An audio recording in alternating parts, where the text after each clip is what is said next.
Hey there everyone, it's me Aviroop here, and in this video we will learn about variables in JavaScript. So this will be the very basic concept, and once you get grasp of what variables are, you will be super easy to take on other complicated programs. So let's get into what variables actually are. So first I will open up VS Code, my favorite text editor, and here I have set up this index.html, this layout. I think you have downloaded already this layout, and then we will jump into this script.js. Okay, I'll type var, that's var. Let's name our variable, that's x equals to, let's give it any number. Okay, so what variables are? Variables are like a container that will store data. Like this 10 is actually a data that I want to store inside my program. But I cannot manually write just like this 10 and my program will know that I want to store this 10. No, it will not understand what I am trying to say by just writing 10. It will not understand. Okay, so I have to manually say var x equals to 10.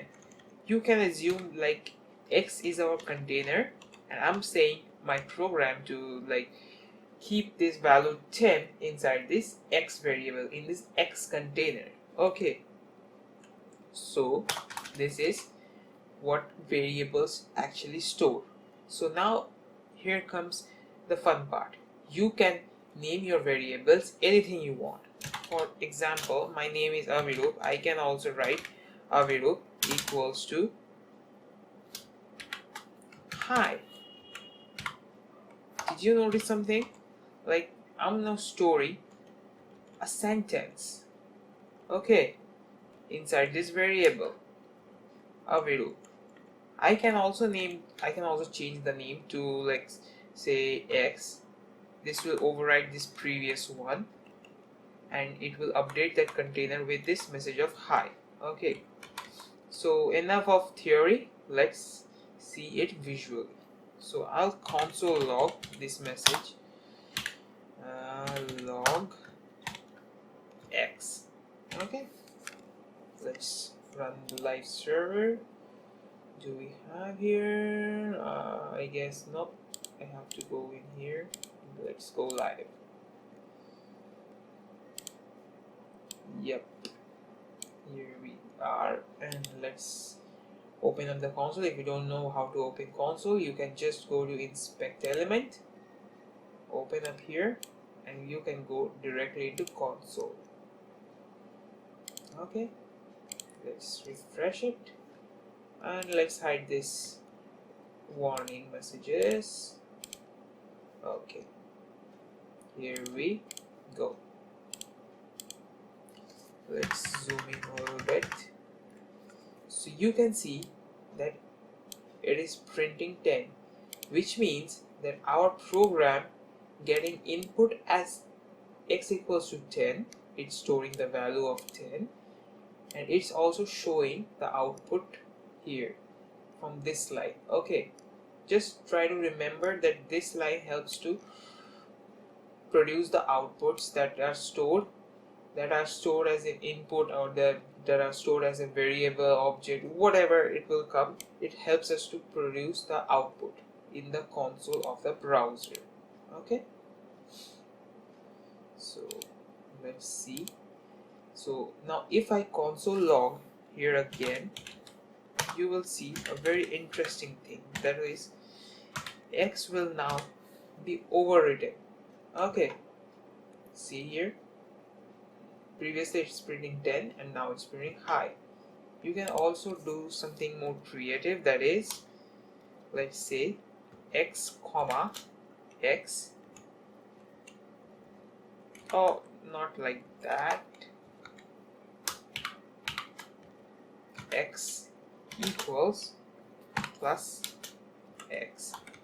Okay, and I'm also copying the same line, no need to type again unnecessarily. Here, see, first x is 10, and now x has been overridden with this value of high.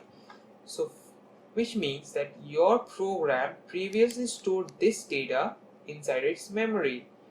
Now it's overwriting the previous data with this one. But here's the punchline. What I have done is I have declared this variable twice. Here you can see. This is called declaration. When you just write var and then the name of the variable, this is called declaration of the variable.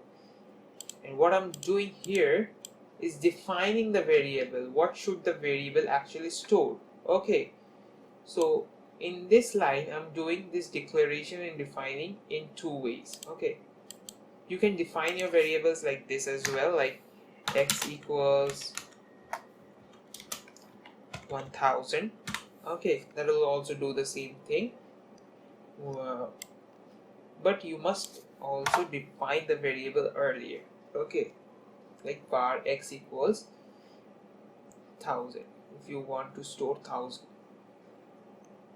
Okay, this is the very basic concept about variables. So talking about variables, we have covered a lot of things, and next we will move on to data types. This is very simple and you will grasp it very quickly if you know a little mathematics and you can add at least 1 and 1. Okay, so in JavaScript we have two types of data types. Okay, one is numbers and another is objects. What are numbers? Like this one, 1, 2, 3, you get it, right? 4, and then it goes on and on and on and on. Okay, the autocomplete is messing my workflow. See? Okay, like you can literally type in any number and JavaScript will take it. Now there is another type of data type, that is float 1.5. This is the decimal ones. Okay, that is syntactically known as floats. Okay, in other languages you will know it as double, and if you have done C or Java you will also encounter floats over there too. So like these decimal numbers like 1.5, 51.3694, blah blah blah, this kind of things are known as floats. These are the numbers. Okay, next what you can store are strings. Anything that is coded within these double quotes, that is your bunch of words, letters, and then you put in bunch of numbers, this will all be treated as a string, which means JavaScript will treat it as a sentence. You understand? Good. Like you can literally write my name is, and you can literally type in your name, like my name is Avirup, so I will write in here Avirup, and this is JavaScript. I can write this is JavaScript. Okay, this is my data that I want my program to store, but to store this data the program needs a variable, a container where it can place this data, okay, to keep it safe for future use. So I'm putting it in here, x, var x equals to JavaScript, and every sentence in JavaScript is terminated with a semicolon. You can give it a semicolon or you don't give it, that doesn't matter. What matters is whether you have closed this quotes or not. This will give you a red squiggly bar in the bottom. Okay, it will also tell you the unterminated string literal, and you should always complete this with a double inverted comma.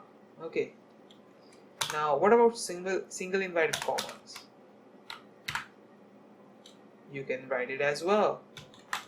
Okay, but in JavaScript most of the people use this single ones only. Many times people also do tend to use these double quotes, but not many times people use single quotes and double quotes. Okay, so now in this single quotes you can write like a single alphabet, or you can type in a bunch of alphabets together with a space, anything you want. Okay, so let's see what X is storing, and we will wrap this video right after there. Let's Control C and Control V. C. Let's see what X is printing. See, X is now printing X equals to this is JavaScript. Okay, I should remove this part because you will learn about this part later in this course, and you can see that X is now printing this is JavaScript. This is the output, final output of X. So this is the very basic idea that you must understand, at least keep in your mind, so that you can move ahead and learn a bit more complicated stuff which you will use. Okay, so thanks for watching this video. I hope to see you on the next video.